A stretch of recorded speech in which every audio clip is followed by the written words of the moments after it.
इसके अंदर हम लोग पढ़ेंगे mole concept, gases, state, redox reaction, chemical kinetics, radioactivity, chemical equilibrium, thermodynamics, thermochemistry, ionic equilibrium, electrochemistry, liquid solution, solid state. Atomic structure की अगर हम लोग बात करें तो एटॉमिक स्ट्रक्चर जैसा कि आप लोगों को पता है कि फिजिक्स के अंदर भी होता है, तो एटॉमिक स्ट्रक्चर का काफी सारा पार्ट आप लोगों का ऑलरेडी फिजिक्स के अंदर हो जाएगा। जो पार्ट फिजिक्स में नहीं होगा उसको हम लोग लास्ट में यहाँ पर डिस्कस करेंगे, ठीक है ना। सरफेस केमिस्ट्री आप लोगों को दूसरे सर पढ़ाएंगे, तो उसके बारे में आप चिंता ना करें। वैसे भी वो शुद्ध रूप से रटने वाला चैप्टर है, अगर कोई ना भी पढ़ा है तो भी आप लोगों को सिंपली उसको रटना है, ठीक है ना। तो बाकी जो मेन मेन चैप्टर है उनको हम लोग यहाँ पर करेंगे, ठीक है ना।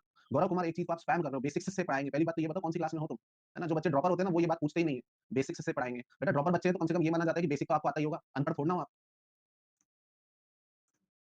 बात समझ में आई?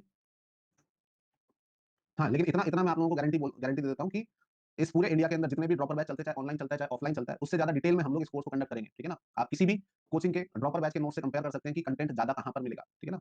ये ओपन चैलेंज मैं आप लोगों को देता हूं। तो स्टार्ट करते हैं हम लोग अपने पहले चैप्टर से। And first chapter mole concept, जिसको कि हम लोग एक तरीके से मोस्ट एसेंशियल चैप्टर बोलते हैं किसका, फिजिकल केमिस्ट्री का, ठीक है ना। इसके अंदर जो क्वेश्चंस हैं वो डायरेक्टली तो पूछे जाते ही हैं, और उसके अलावा आगे आने वाले फिजिकल केमिस्ट्री के हर एक चैप्टर के अंदर भी इसका यूज होगा ही होगा। मतलब ऐसा कोई भी चैप्टर नहीं है जहां पर कि मोल कॉन्सेप्ट का यूज नहीं होगा। तो ये अपने को अच्छे से आना चाहिए। आप में से काफी सारे लोगों ने अभी अभी जेई मेन भी दिया होगा, फेब्रुअरी अटेम्प्ट, मार्च अटेम्प्ट, ठीक है ना।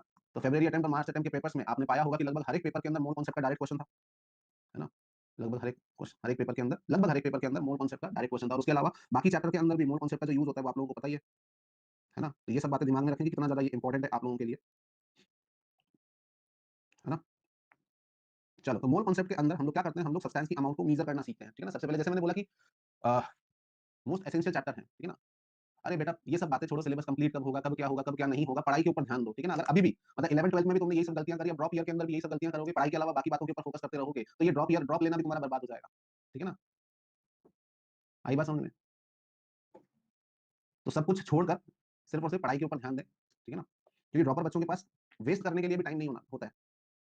ओके चलो, तो मोल कॉन्सेप्ट के अंदर सबसे पहली हेडिंग आप लोग डालेंगे मैटर, ठीक है ना। और मैटर आप लोगों को पता ही है क्या होता है। बुक इज डेफिनेशन की anything which occupies space and has some mass, उसको हम लोग क्या बोलते हैं, मैटर बोलते हैं कि नहीं बोलते हैं। तो डेफिनेशन लिखने की जरूरत है कि नहीं है?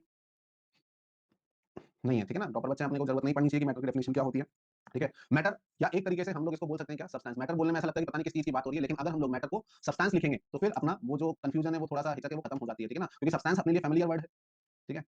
सब्सटेंस जो वर्ड है वो अपने लिए फेमिलियर वर्ड है, और अपने आसपास हम लोग दुनिया भर के सब्सटेंसेस को देखते हैं कि नहीं देखते हैं, ठीक है। तो उन सब्सटेंसेस का सबसे पहली बात तो हम लोग क्या कर सकते हैं, क्लासिफिकेशन कर सकते हैं। और सब्सटेंसेस का क्लासिफिकेशन मेनली दो टाइप से होता है, कैसे कैसे। एक क्लासिफिकेशन होता है फिजिकल क्लासिफिकेशन, ठीक है ना। एक होता है फिजिकल क्लासिफिकेशन और दूसरा होता है केमिकल क्लासिफिकेशन। यानी जितने भी आलतू फालतू के क्वेश्चन पूछने वाले स्टूडेंट है ना, कृपया मेरे बैच के अंदर ज्वाइन ना करें। सर न्यू नोटबुक बनानी है, सर ये लिखना है कि नहीं लिखना है, सर क्वेश्चन को कैसे कॉपी करेंगे, क्या हो यार तुम, है ना। मतलब एक तरीके से तुम्हारा स्कूल लेवल खत्म हो चुका है, उसके बाद भी ऐसी चीजें पूछने की जरूरत पड़ती है तुम्हें। सोचो तो सही।